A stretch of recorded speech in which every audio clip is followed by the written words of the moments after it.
Karena sibghah yang dihasilkan dari amal ibadah itu adalah melahirkan manusia-manusia yang lebih baik.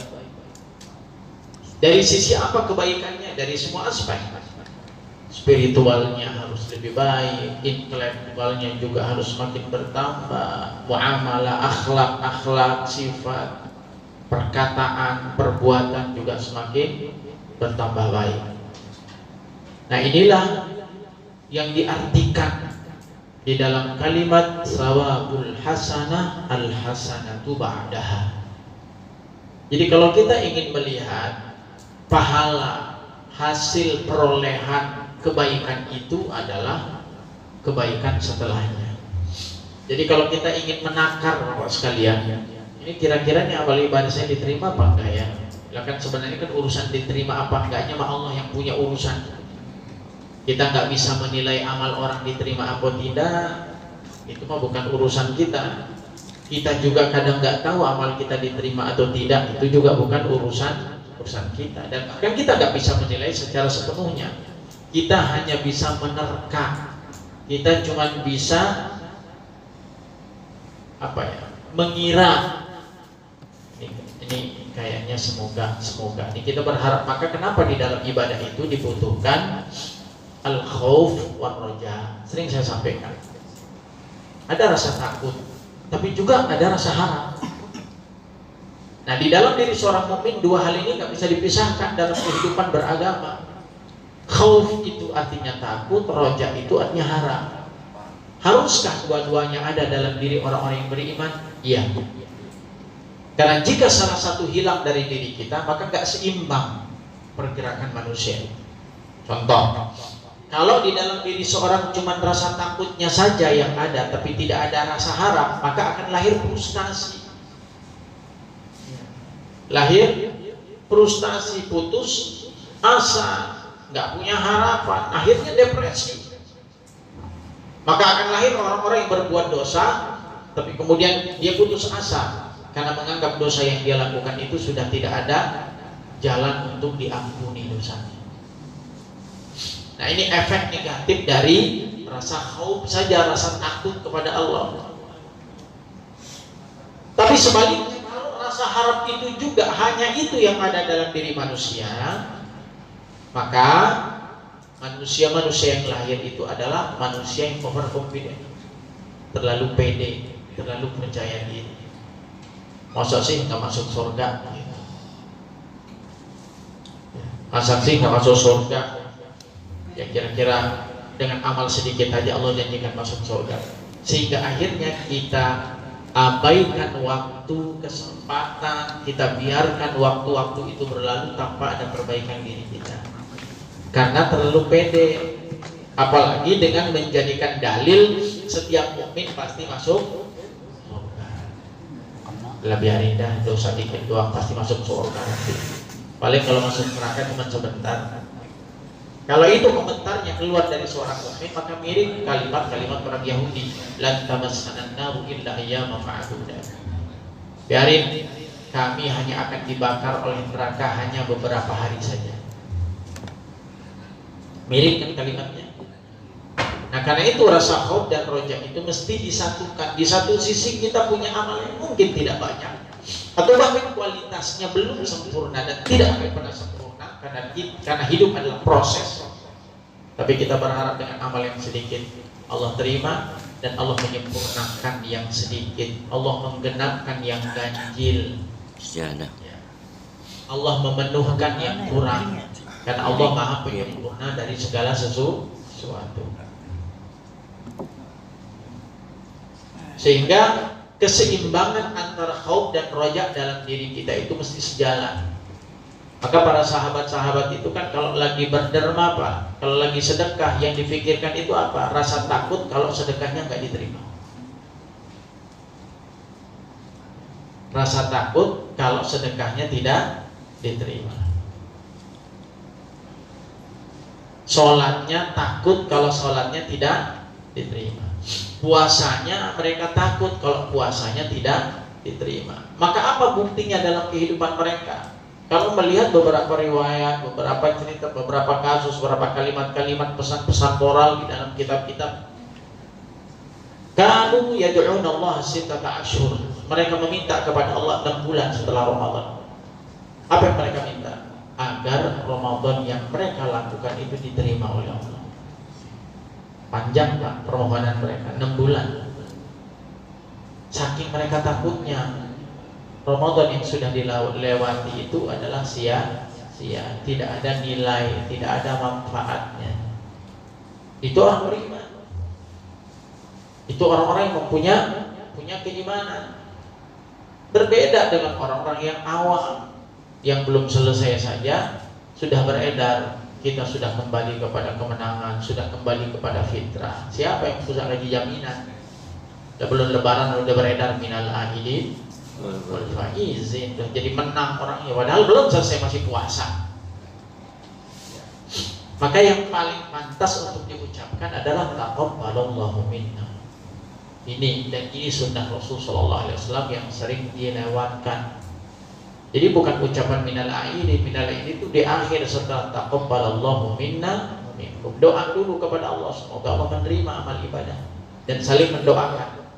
Itu yang mesti menjadi budaya tradisi antara seorang muslim dengan muslim yang lain. Jadi begitu pula dalam hadis-hadis Nabi, kalau bertemu berpapasan setelah Idul Adha, Idul Fitri, Idul Fitri, lalu bertemu dengan sahabat, kalimat yang utama yang diajarkan Nabi adalah taqabbalallahu minna. Ya. Jadi bukan minal aidin wal faizin. Cuma sudah jadi budaya, jadi minal aidin wal faizin itu sudah merasa overconfident, lupa doanya taqabbalallahu minna. Kira-kira kalau di sini enggak ya, yang di Mensos, yang ketahuan ini Mensos. Nah, bapak-bapak sekalian, rahmatullah Allah Subhanahu Wa Taala. Oleh sebab itu, perjalanan hari demi hari mungkin terasa di dalam diri kita. Ujian, cobaan semakin datang kepada kita semua. Ujian apa? Ujian keimanan, ujian amal soleh. Karena ternyata tidak mudah untuk bisa mempertahankan hasil karya yang sudah kita capai. Tidak mudah mempertahankan prestasi yang sudah kita gapai. Tidak mudah untuk mempertahankan keharuman nama baik. Mengejar sesuatu itu jauh lebih gampang daripada mempertahankan. Ini logika umum Pak. Jadi mengejar sesuatu, menggapai sesuatu itu jauh lebih mudah dibandingkan mempertahankan hasil yang sudah dicapai. Ada orang yang dari nol, ya dari jual bakso, wah rame banget hasil. Tapi lama-kelamaan tergiur oleh keuntungan. Ya, dari satu lapak buka lapak kedua, dari lapak kedua buka lapak ketiga.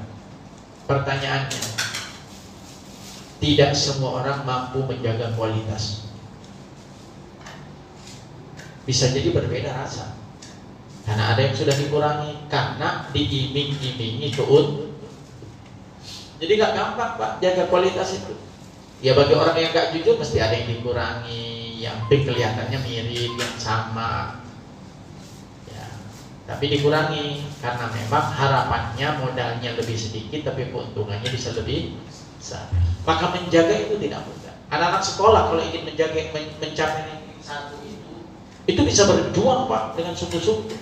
Ketika sudah capai pada titik kulminasi, titik terakhir, titik tertinggi dari pencapaian ranking, maka yang sulit itu adalah untuk menjaga ranking. Mampu gak dia jaga nomor 1 ranking 1 selamanya? Kadang akhirnya apa yang terjadi? Lupa, kelamaan. Nah begitu pula juga apa yang sudah kita raih di Ramadan, apa yang sudah kita tingkatkan di Syawal, Bapak sekalian. Maka hari ini adalah motivasi, semangat, penyemangat untuk saya pribadi dan buat kita semuanya mengawali kajian kita dan kemudian ke depan. Ya. Oleh sebab itu, ma'asyiral muslimin rahimani wa rahimakumullah. Jadi ternyata untuk mempertahankan kualitas yang sudah kita rasakan, yang sudah kita gapai, itu tidak mudah. Mungkin Bapak semua bisa merasakan sendiri. betapa kualitas dan kuantitas ibadah kita setelah Ramadan berkurang apa tidak? Ya kerasa. Yang sholat malamnya setiap malam sholat tarawih, ya mungkin pasca Ramadan sholat malamnya, ya mungkin kalau kita nggak bisa bilang hilang, ya berkurang. Ya ada juga yang hilang, jadi nggak ada sama sekali sholat malamnya. Ramadan lewat. Yang tadinya baca Quran yang sehari mungkin punya target 1 juz, karena targetnya 30 hari bisa khatam Quran, dan rata-rata punya target itu. Tapi ternyata setelah Ramadan ujiannya banyak, kendalanya banyak. Boro-boro mau 30 juz, buat 1 juz aja bisa jadi seminggu baru selesai. Itu bagi yang baca Quran.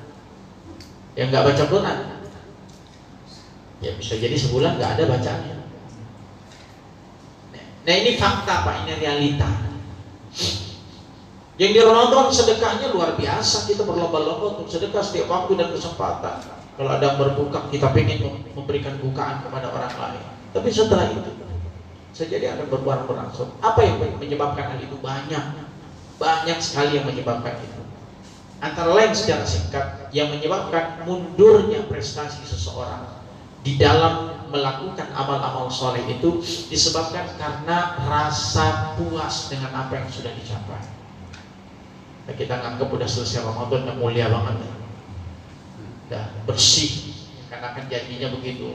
Orang yang berpuasa keluar puasa seperti anak kawaladat ummuhu, seperti orang yang baru dilahirkan dari ibunya.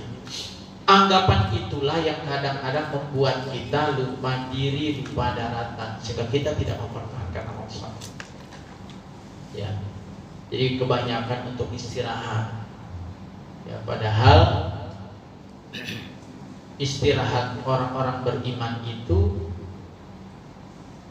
kapan istirahatnya? Ya matinya. Ya kalau sahabat ditanya kapan berhenti ibadahnya, sampai kaki kita itu menginjak surga. Nah, itu targetnya. Ya kalau di surga mau ibadah juga nggak bakal ada, karena di surga itu hanya menikmati hasil yang sudah kita lakukan ketika di dunia. Maka fahadainahum najdain. Aku berikan 2 jalan, jalan mendaki dan jalan menurun. Nah, jalan orang-orang soleh itu yang mendaki, bukan menurun. Maka jangan pernah berharap di dalam beribadah itu kemudahan terus, mesti kesulit. Gak ada ibadah yang rumusannya mudah itu, hakikatnya. Tapi hakikatnya Allah yang memudahkan langkah kita karena keimanan. Ya. Jadi kalau sudah Allah mudahkan langkah kita, itu berarti satu nikmat dari Allah. Ya. Maka yang akan dicabut dari diri orang-orang beriman itu adalah kenikmatan ibadahnya, bukan hilangnya harta. Karena belum tentu hilangnya harta itu menjadi indikator hilangnya keimanan. Tapi kalau hilangnya kenikmatan dalam ibadah, itu indikator. Baca Quran udah kagak enak, sholat enggak khusyuk. Kalau itu terjadi dalam diri kita, berarti itu musibah. Dengan azan udah enggak gercep, nah itu tuh masalah. Dengerin pengajian udah enggak demen, sholat malam kok males banget rasanya. Nah kalau ini terjadi, berarti ini musibah, masaibah dunia. Ini musibah-musibah dunia. Nah oleh sebab itu, ma'asyiral muslimin rahimani wa rahimakumullah, apa yang mesti kita lakukan secara singkat agar semangat ibadah, semangat amal soleh itu tetap ada dalam diri kita setiap hari dan setiap waktu? Apa yang harus ada? Satu, paling utamanya adalah antara lain selalu tajdidul iman, memperbaiki iman, memperbaiki takwa, memperbaiki iman, terus diperbaiki setiap hari. Ya salah satu cara memperbaiki iman itu adalah mengingat janji kita dengan Allah.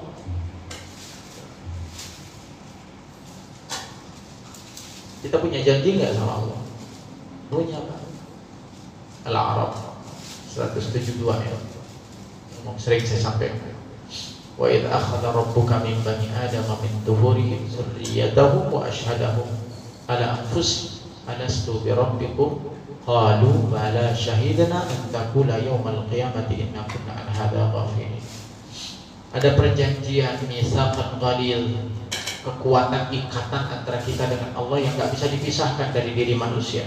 Dan inilah yang disebut dengan fitrah. Fitratullahi allati fataran nas 'alaiha la tabdila li khalqillah.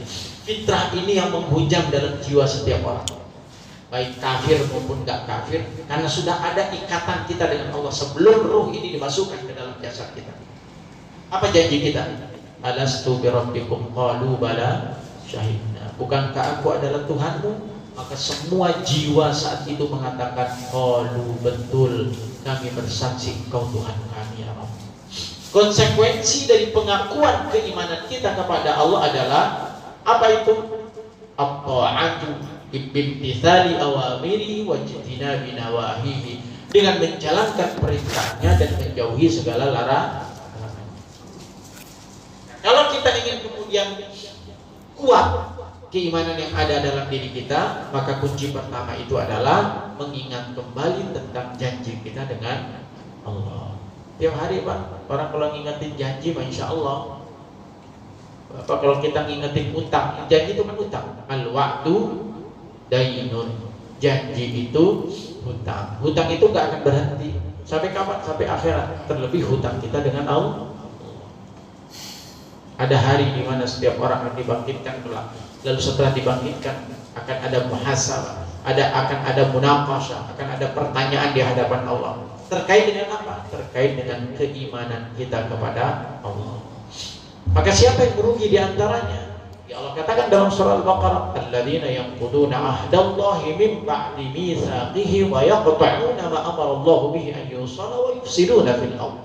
Ulaika humul khasirun. Allah akhiri dengan kalimat orang yang merugi. Siapa sih golongan orang merugi itu? Di dalam ayat surah Al-Baqarah ini Allah sampaikan 49 peserta. Allah sampaikan ada 3. Alladzina yanquduna ahdallahi, yang memutuskan hubungan dengan Allah. Tadi kaitannya dengan surah Al-A'raf 172. Yanquduna ahdallahi, dia memutuskan hubungan dengan Allah. Bagaimana bentuk memutuskan hubungan dengan Allah? Banyak hal. Syirik kepada Allah itu adalah upaya memutuskan diri dengan Allah. Enggak taat dengan perintah Allah, enggak menjauhi larangan Allah, juga telah memutuskan hubungan dengan Allah. Apa berikutnya? Wa yaqta'una ma amara Allahu bihi an yusal. Dia memutuskan sesuatu yang Allah perintahkan untuk disambung. Ini muamalah kaitannya. Putus hubungan dengan manusia, berselisih, enggak mau islah, itu problem itu. Maka kalau ada perselisihan itu jangan dipanjang-panjangin, segera diselesaikan.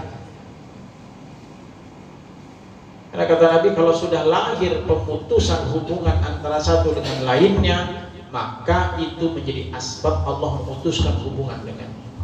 Man wasalatuhu wasaltuhu wa man qata'tuhu, kata Nabi dalam hadis qudsi. Barang siapa yang memutuskan hubungan dengan manusia, maka aku putuskan hubunganku dengannya.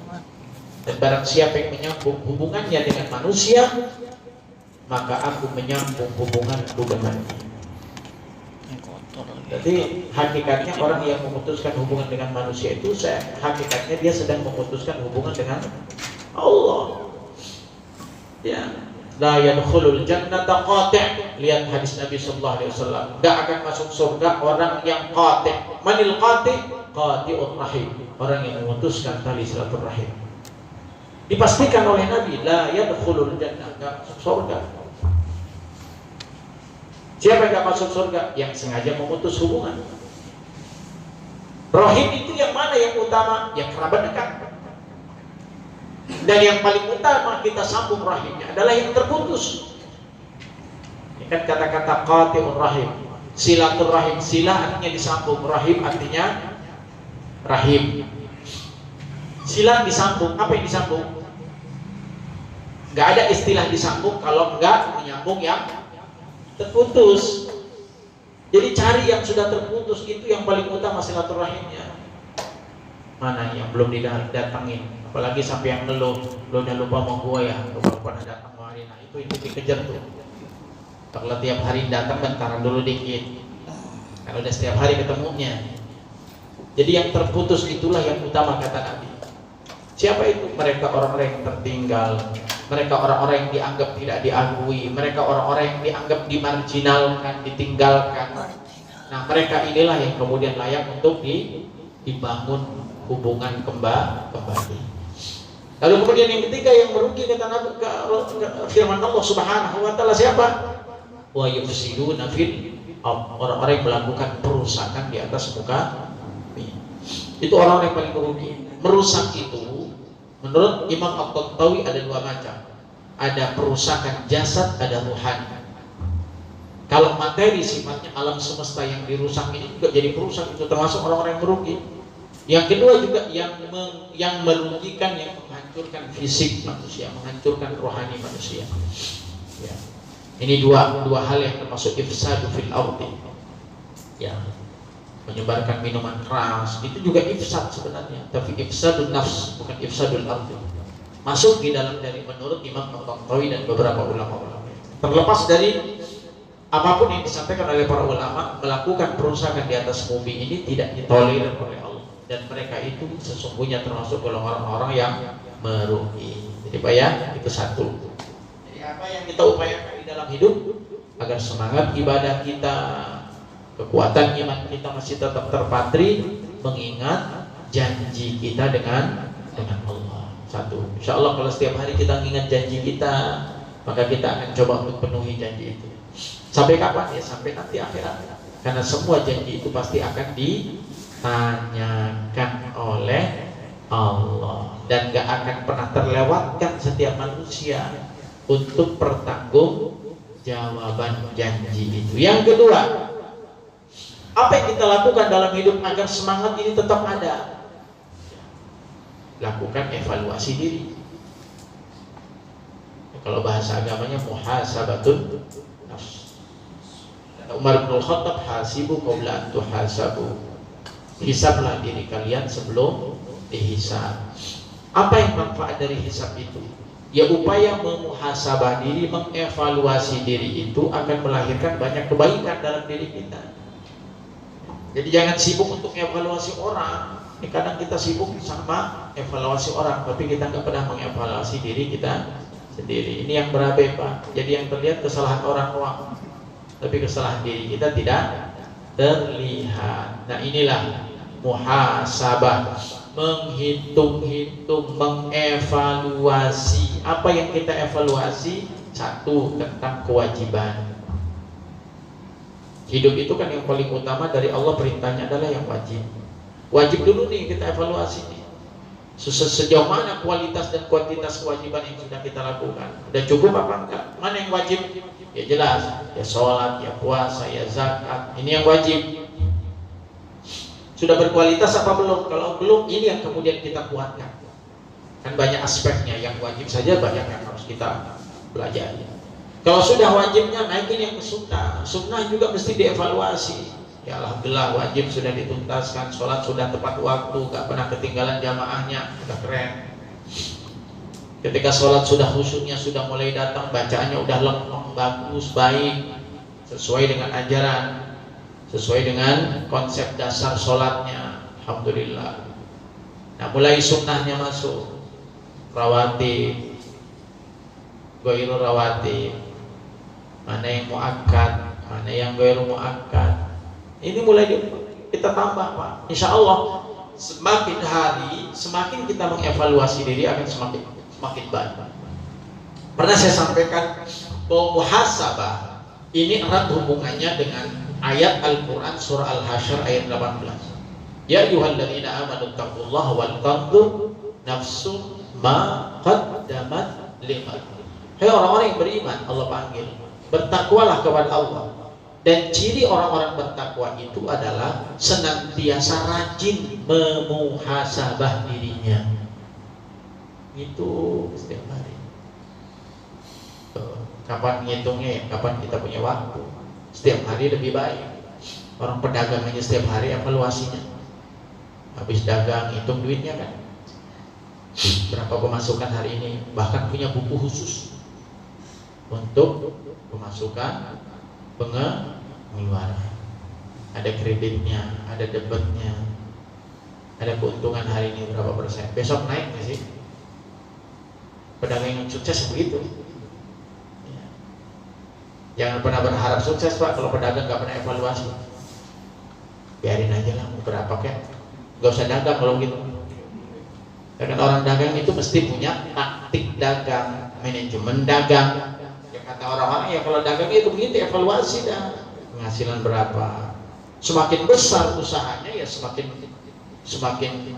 kuat evaluasinya. Semakin banyak karyawannya, semakin ketat nggak evaluasinya? Iya Pak. Dan satu karyawan mah gampang, 10 karyawan, 20, 30 karyawan, harus dicek terus setiap kali evaluasi. Apa yang dievaluasi? Semuanya, hasil kinerjanya, hasil kinerja. Kinerja seseorang dalam bekerja itu akan melahirkan outputnya kan. Hasilnya itu, kalau hasilnya baik berarti otomatis ini kinerja pekerjaannya bagus.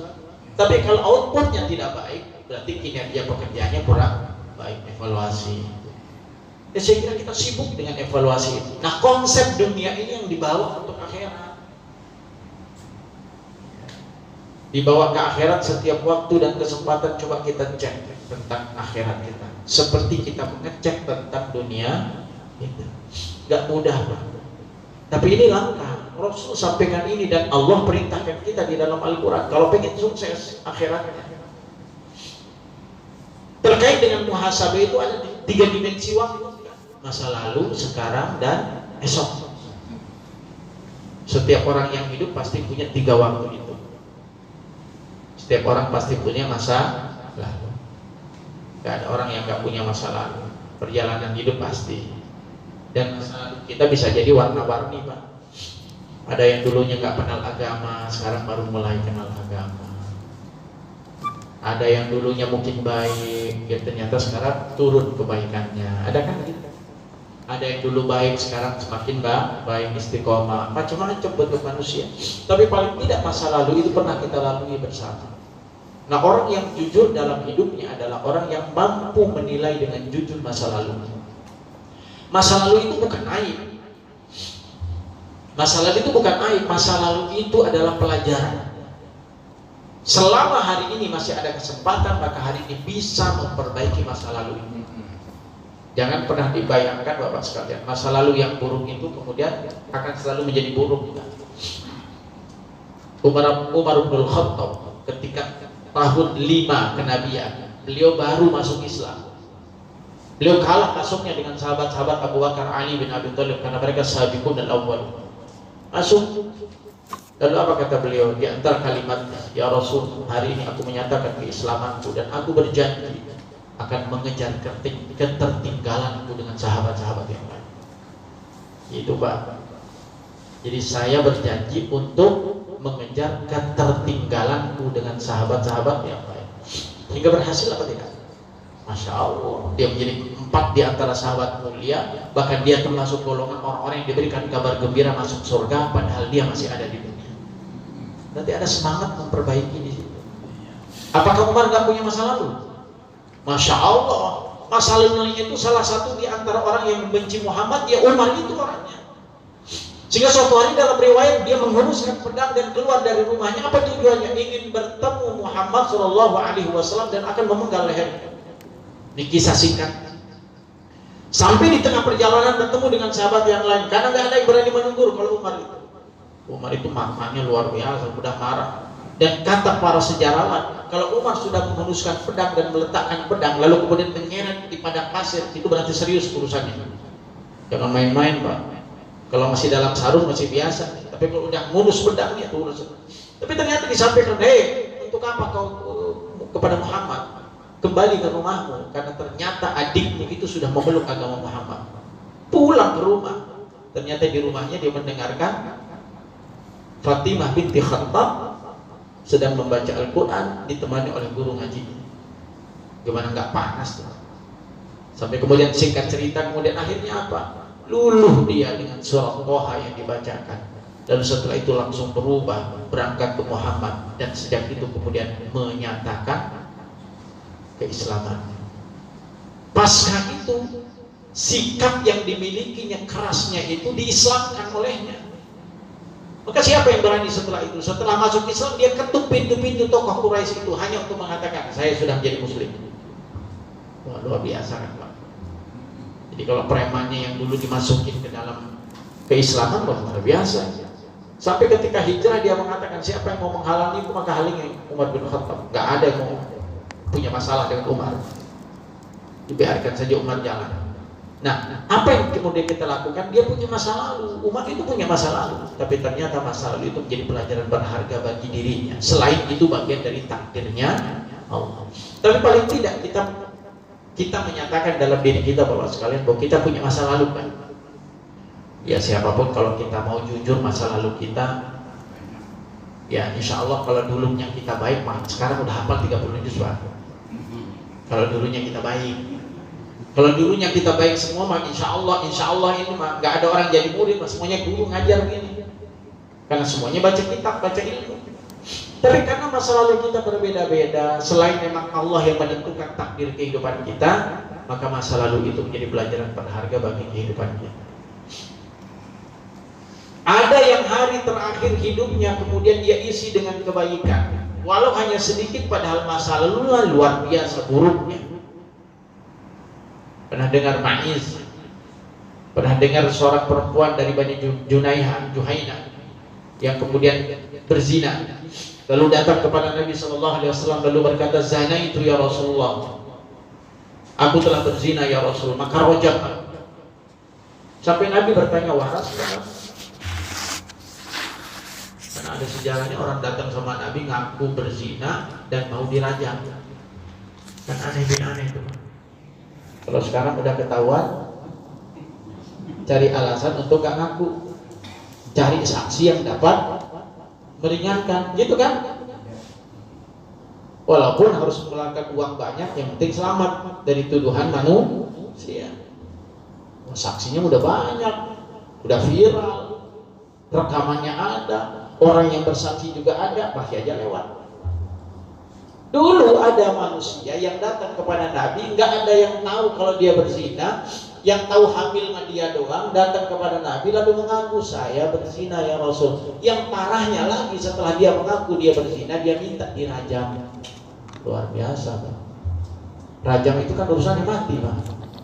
Kalau cambuk masih 100 kali cambuk, masih ada harapan hidup. Tapi kalau udah dirajam itu mah wajib mati. Dimasukin tubuhnya ke dalam lubang, kepalanya dilempar batu sampai mati. Tuh. Maka sampai Nabi gak menghiraukan itu, pulang. Dia panggil bapaknya. Benar kan? Waras enggak? Sampai dalam hadis yang panjang dalam Bulughul Maram itu sampai dia bertanya, seperti apa? Ingin menelusuri Nabi. Jangan-jangan kamu cuma berpelukan doang? Bukan ya Rasulullah. Kamu ciuman doang? Bukan ya Rasulullah. Bersentuhan doang? Bukan. Kamu masukin nggak punya kamu? Begitu kalimatnya Pak. Sampai ingin menguji Nabi, ini orang waras apa enggak? Suruh pulang. Hubla, itu kan dia hamil.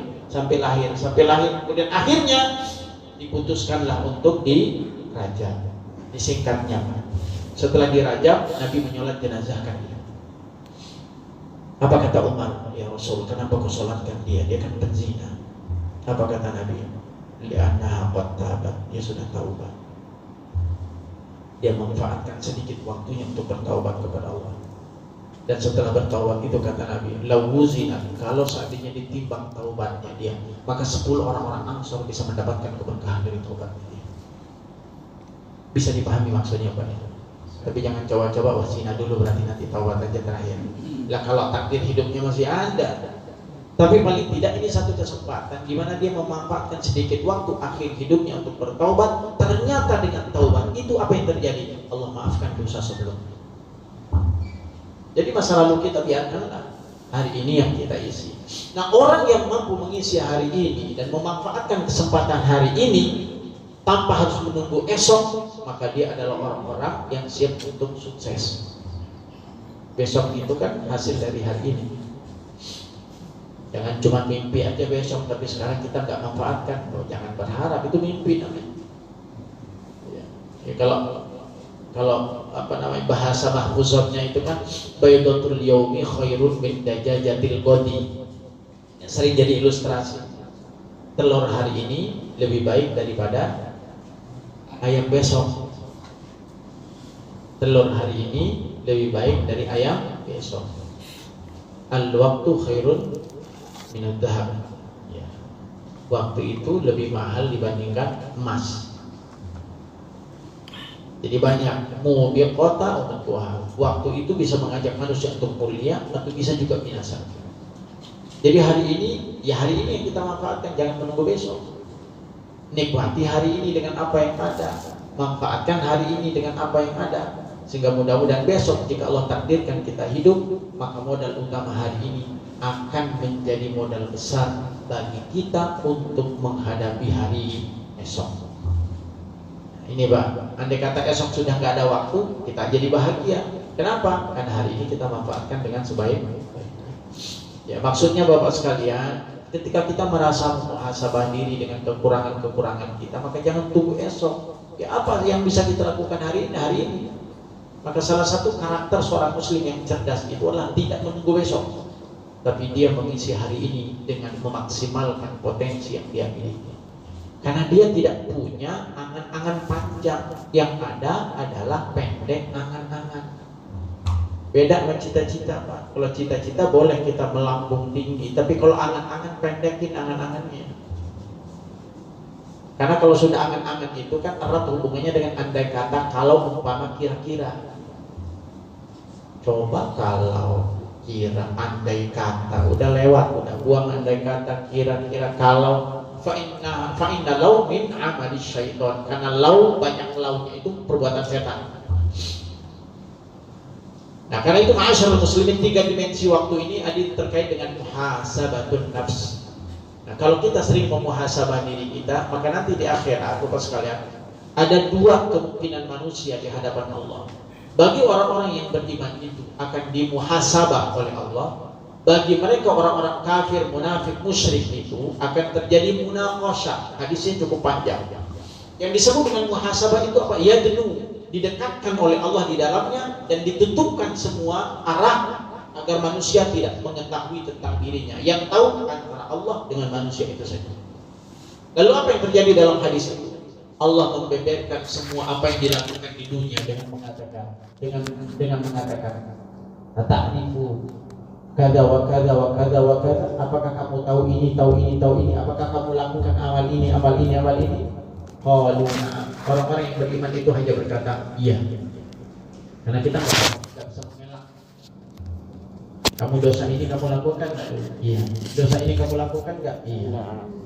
Kadang sampai kita saja lupa dengan amal perbuatan kita.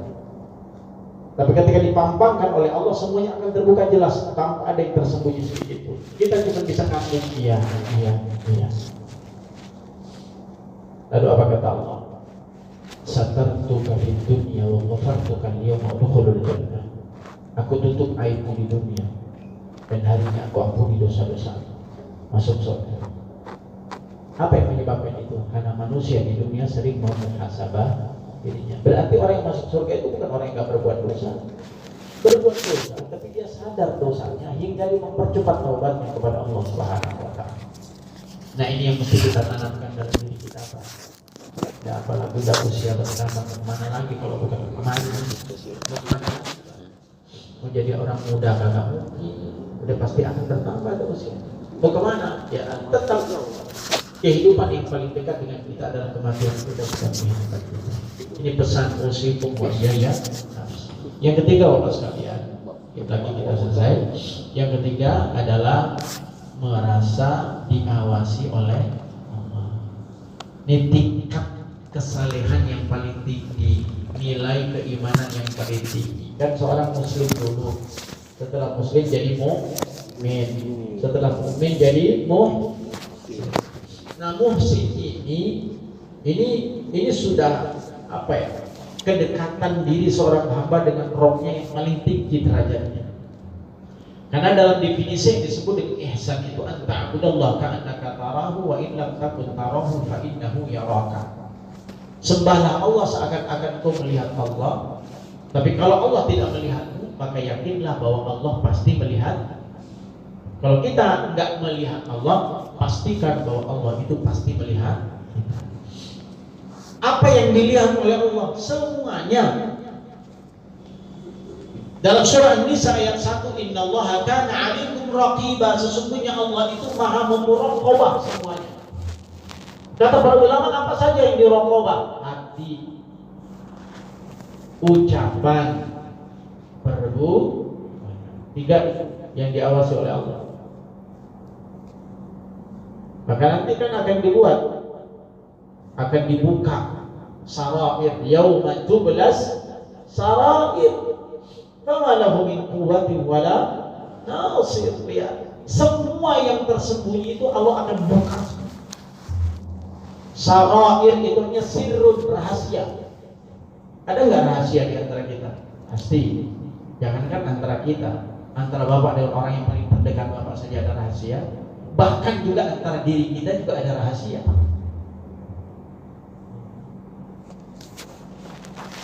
Maka menjadi pesan buat kita semua, jika kita melakukan keburukan, meskipun tidak ada yang melihat kita, tapi ingat Allah pasti maha melihat. Ya. Maka jangan bangga dengan dosa, kejahatan yang tidak diketahui, atau bahkan di hadapan orang seakan-akan dia bersih, padahal sesungguhnya busuk. Tapi di sisi lain jangan sedih ketika amal-amal soleh yang kita lakukan tidak diketahui oleh orang lain, karena hakikatnya Allah lah yang menghitung dan mengetahui setiap amal kebaikan. Maka innallaha kana 'alaikum raqiba, apa yang kemudian dimuraqabah oleh Allah, semua aspek hati kita dimuraqabah oleh Allah. Maka ada hadisnya kan, siapa yang punya niat baik, punya azam, tapi ternyata dia belum mampu melakukan niatnya itu, maka Allah catat satu kebaikan. Barang siapa yang kemudian isi hatinya mampu ia lakukan dalam kehidupannya, Allah lipatkan, gandakan menjadi 10. Ya kan? Jadi ada orang yang punya niat baik, malam ini mau mengaji nih, ternyata ketika datang malam ada hal yang menyebabkan dia tidak bisa, ada halangan syar'i yang membuat dia tidak bisa ngaji. Dapat pahala nggak mereka? Dapat, Pak. Dapat. Kan belum mengamalin, itulah kelebihannya. Maka Allah maha mengetahui isi hati seseorang. Jadi kalau sudah niat kebaikan, ternyata terhalang untuk melakukan kebaikan, Allah tetap kasih satu. Dan ketika dia melakukan yang diniatkan itu dalam kebaikan, maka Allah lipat gandakan menjadi 10 kali lipat. Jadi nggak ada yang sia-sia di dalam hidup, walau hanya dengan niat. Sampai di dalam sebuah hadis, ada orang yang kemudian berniat untuk berjihad di jalan Allah, lalu kemudian dia wafat sebelum dia berjihad, maka Allah catat dia menjadi mujahid yang mati dalam keadaan syahid. Ya modalnya cuma niat, Pak, tapi azam. Niatnya harus azam. Cuma kalau niat doang mah enak banget. Niat ngaji, pas waktunya nggak ngaji, udah niat. Nah ini begitu tuh. Ya, kalau begitu mah gak ada manfaatnya. Itu Allah juga tahu mana azam. Azam itu kan niat yang dibarengi dengan kesungguhan. Itu namanya azam. Fa iza azamta fatawakkal 'ala Allah. Konsep azam itu adalah ikhtiar yang maksimal, ya, berpikir yang keras, bekerja yang keras, berdoa yang keras. Itu azam. Tapi kalau cuma sekedar niat doang, tapi cuma jadi alasan, helah namanya kalau dalam bahasa fikih. Helah itu cari-cari alasan aja. Lo mau datang nggak ke rumah? Insya Allah saya datang, cuma niat. Insya Allah saya mau datang. Padahal dalam hatinya mau datang. Tahu lah itu. Maka insya Allah, ya tadi jadi alasan insya Allah nih. Ya, jadi beda antara insya Allah orang serius sama insya Allah orang bercanda, beda. Nah, Bapak sekalian dirahmati Allah Subhanahu wa taala, apa yang dimuraqabah juga amal. Wa ma yalfadhu min qawlin illa ladayhi raqibun atid. Ucapan kita juga diawasi oleh Allah. Ucapan itu bisa menyebabkan orang masuk surga, bisa juga masuk. Apalagi amal. Tidak ada amalan manusia kecuali Allah mengawasi setiap amal manusia. Kalau kita sadar bahwa Allah itu mengawasi kita, apa yang kita lakukan? Orang kalau lagi di jalan lalu kemudian tahu kalau polisi itu ada, jelas dia akan memperbaiki dirinya. Gak ada orang yang semena-mena datang kemudian gak pakai helm padahal polisi tahu. Dia periksa SIM-nya, breaknya apa, kelengkapan data-datanya, baru kemudian itu artinya timbul kesadaran diri. Kalau merasa diawasi. Mereka teman-teman yang masuk TV gitu kan, itu kalau lagi rekaman itu diulang-ulang Pak, jangan dianggap sekali selesai, diulang lagi, cut. Main film itu cut Pak, cut. Ada yang salah dikit dialognya ganti. Kenapa Pak? Karena nanti akan diputar kembali. Jangan sampai kesalahan itu kemudian tidak diperbaiki. Makanya langkahnya beda, ngomongnya juga harus terarah. Sikapnya kalau lagi rekaman itu luar biasa, apa diatur. Teman dulu pernah cerita, ya Allah capek banget rekaman, duduknya diatur berapa senti, kakinya kanan sampai kayak gini, mulutnya kalau senyum juga harus jangan terlalu lebar, diatur tuh Pak. Ngomongnya kalau salah cut ulang, jangan ngomong gini, ini nanti memiliki makna yang berbeda, ambigu, harus perbaiki. Oh luar biasa, pengulangan sering Pak.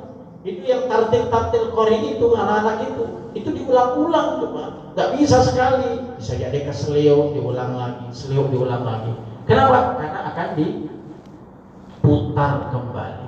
Nah, kira-kira amal kita diputar kembali nggak? Kalau kita bisa merasa diawasi oleh Allah, maka kita akan berusaha memperbaiki diri. Ini kuncinya agar kita punya kekuatan. Terakhir, dua terakhir tapi simpel adalah mujahadah, punya kesungguhan. Ya, kita harus punya sungguh-sungguh. Kesungguhan itu standarnya ada dalam diri kita. Siapa yang tahu kita sungguh-sungguh atau tidak? Kita. Dari mana kita bisa melihat? Dari kemampuan yang kita miliki. Yang disebut dengan al-jihad atau mujahadah itu adalah badlul wus'i, mengeluarkan segala kemampuan yang kita miliki. Ibadah yang kita lakukan selama ini sudah mengeluarkan semua semangat atau tidak? Sudah mengeluarkan semua kemampuan atau tidak? Atau jangan-jangan baru bergerak sedikit sudah? Ya, kita evaluasi. Jadi pergerakan ibadah kita itu sudah sungguh-sungguh atau tidak? Lihat sejauh mana kemampuan yang kita miliki yang belum kita keluarkan. Maka kalau kita sudah mengeluarkan segenap kemampuan kita di dalam melakukan dan menggapai apa yang kita inginkan, maka itu disebut dengan mujahadah. Dan orang-orang yang bermuhajadah, Al-Ankabut ayat 69, dialah orang-orang yang akan mendapatkan hidayah Allah. Dialah orang-orang yang akan ditetapkan kakinya berpijak dalam keistiqomahan. Dan terakhir, memperbanyak doa kepada Allah setiap hari. Jangankan kita, Nabi saja memiliki doa untuk meminta agar Allah memberikan keistiqomahan dalam diri. Ya muqallibal qulub, tsabbit qalbi ala dinika. Ini doa Nabi. Sampai-sampai Ummu Salamah pernah bertanya kepada Nabi, ya Rasul, la doa. Banyak sekali aku sering mendengarkan doa ini kau bacakan. Kenapa ya Rasul? Limana? La doa. Kenapa aku memperbanyak doa ini? Apa jawabnya? Sesungguhnya manusia, ya, hati manusia itu berada pada jemari dari jemarinya Allah. Kalau Allah menghendaki ya istiqomah, maka istiqomah. Kalau Allah menghendaki dia enggak istiqomah, azagha, maka dia akan tidak istiqomah. Maka memohon kepada Allah agar kita dikukuhkan hati kita, dikuatkan hati kita, diistiqomahkan dalam ketaatan kepada Allah. Ini penting Pak. Melihat ujian dunia ini begitu dahsyatnya, ya, fitnah yang begitu kerasnya kita saksikan setiap hari dan setiap waktu. Mudah-mudahan dengan apa yang kami sampaikan di mukadimah awal ini menjadi pelajaran, menjadi support, menjadi motivasi buat kita semua agar mudah-mudahan ke depan bisa lebih baik. Kita gunakan kesempatan dan waktu untuk menjadi orang-orang yang lebih baik. Insya Allah. Bertemu lagi insya Allah dalam pekan depan. Insya Allah kita sudah mulai masuk dalam kajian tafsir dan kajian hadisnya. Kita akan awali dari hadis atau tafsir, besok kita akan lihat dari mana kita mulai. Baik, terima kasih untuk sekalian yang dapat kami sampaikan. Mohon maaf bila ada kalimat yang kurang berkenan. Terima kasih atas kehadirannya pada hari ini dan doa kita untuk ketua pengajian ya yang masih cukup lumayan ya, lama sakitnya yang belum pulih ya, sejak mulai Ramadan sampai sekarang ya kekuatannya menurun ya Pak Fauzan ya, mudah-mudahan ya dikuatkan, diberikan kesembuhan, disehatkan fisiknya sehingga kembali bisa bersama kita beraktivitas di pengajian ini. Rabbanas adhibil ba'sa ishfi anta syafi la shifaa illa shifauka shifaan la yughadiru saqama nas'allahu rabbal arsyil azim an yashfihi ajilan bi rahmatika ya arhamar rahimin. Terima kasih Bapak sekalian, subhanakallahumma wa bihamdika asyhadu an la ilaha illa anta astaghfiruka wa atubu ilaik. Assalamualaikum warahmatullahi wabarakatuh. Waalaikumsalam warahmatullahi wabarakatuh. Alhamdulillah sudah selesai pengajian kita pada malam ini. Jika dari para jemaah yang ingin bertanya satu atau dua orang sebelum ditutup, silakan.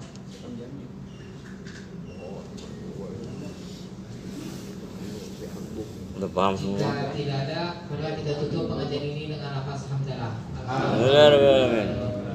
Kurang lebihnya mohon maaf. Wabillahi taufiq wal hidayah. Assalamualaikum warahmatullahi wabarakatuh. Waalaikumsalam. Ubi sambil menikmati Ubi ya? hari ini. Ubi itu Jangan dulu ya.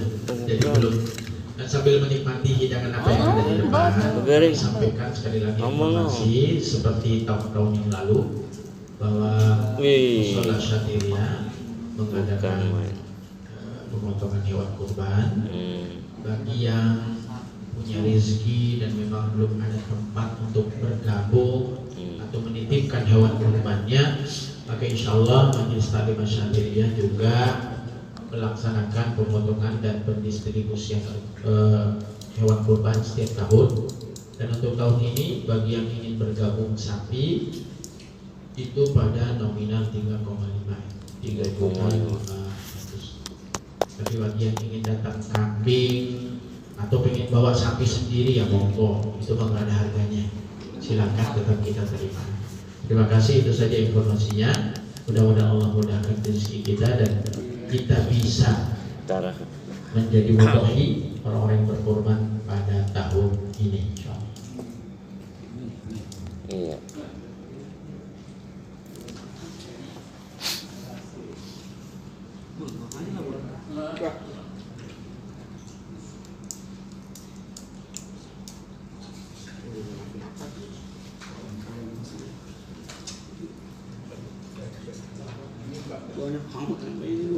Tempel.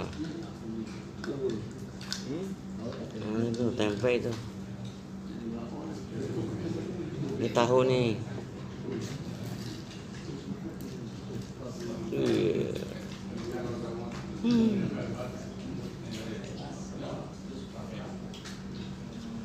Keras ya? Keras bawahnya. So. Giginya Giginya giginya. kurang bangun gini udah otek-otek. Aman nih kolom-kolomnya bang.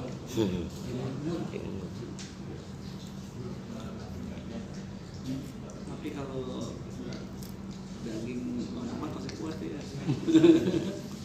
Paman? Iya. Kalau kata Paman, enakan zaman dulu. Iya. Giginya punya banyak. Zaman Soeharto ini di mana? Giginya lebih banyak. Keras masya Allah. Lu tahu tuh.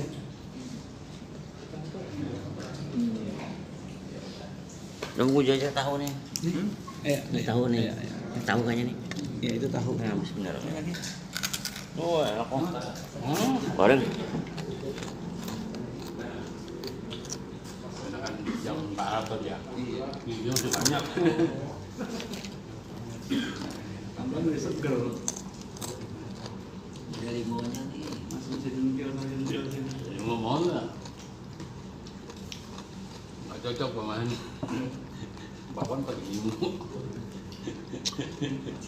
Ya cocok.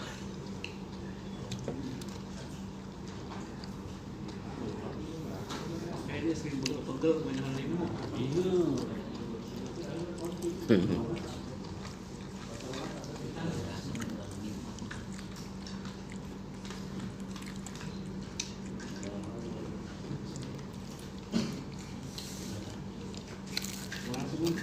Ngerokok dia.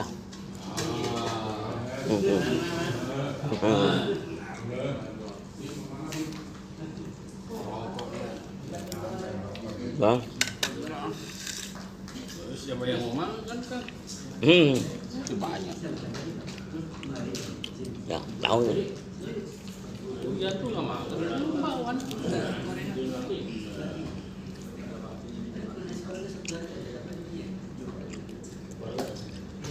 Kuring kambing itu lumayan nih. Bener deh. Ya panggil tuh. Amat. Ini mati. Ntar sebulan lagi kambingnya. Banjir dah.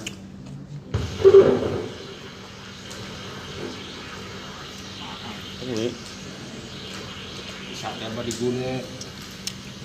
Panahan. Hitung berapa hari?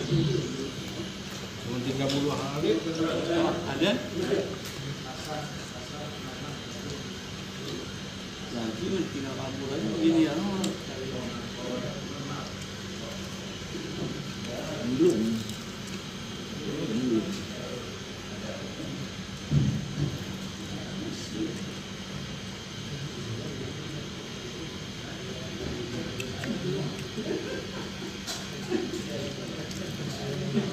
Itu baru siang doang makan tempat doang makan pagi gua baru makan. Iya. Hari doang. Makan sekali aja gemuk, makan dua lu baru nelfon. Wah, udah makan aja. Lu dari siang gua situ tanya, dari jam 11:30 gua pulang sore sore. Kau kan inisiatif. Gua telepon. Udah 3 kali makan. Berangkat kemarin itu dia.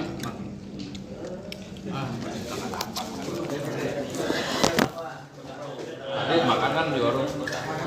Jadi si boy, siapa itu gua tadi tahu cuma.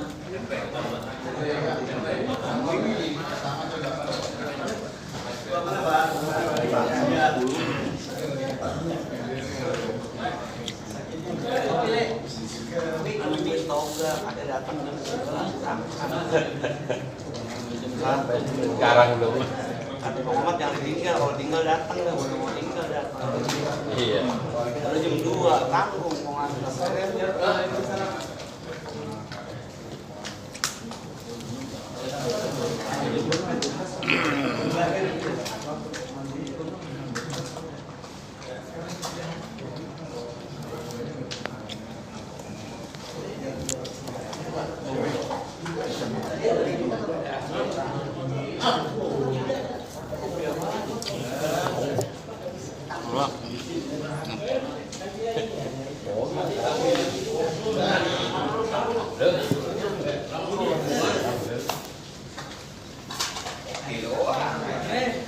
Kagak.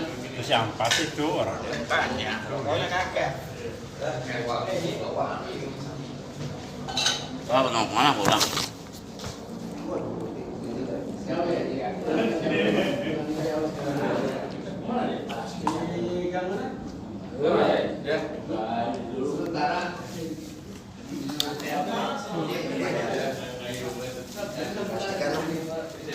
Gue minta tahu.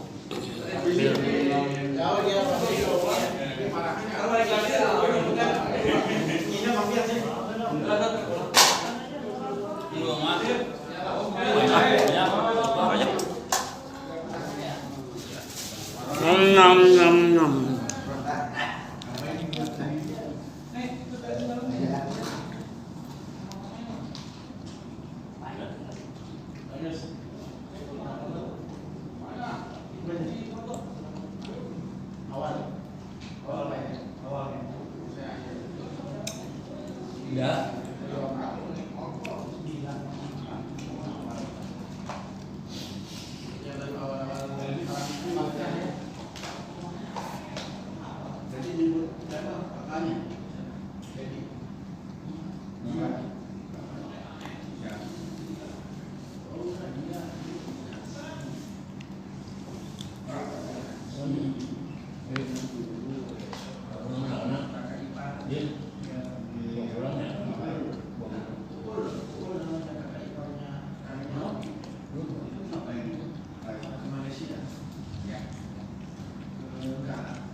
Ada cabai nih, boleh cabai.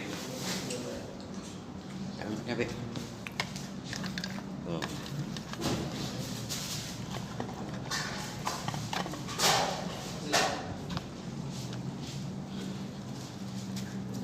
Cing nggak bawa cing.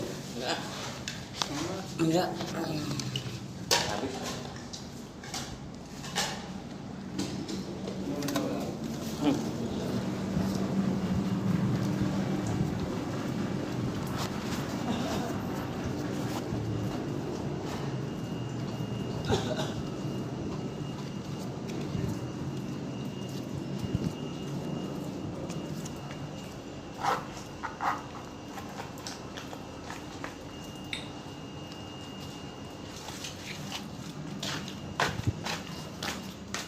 Ngaji gimana? Ngaji Banyak no, makan banyak no. minggu depan. Gimana? Di sini kan. Banyak makan di atas.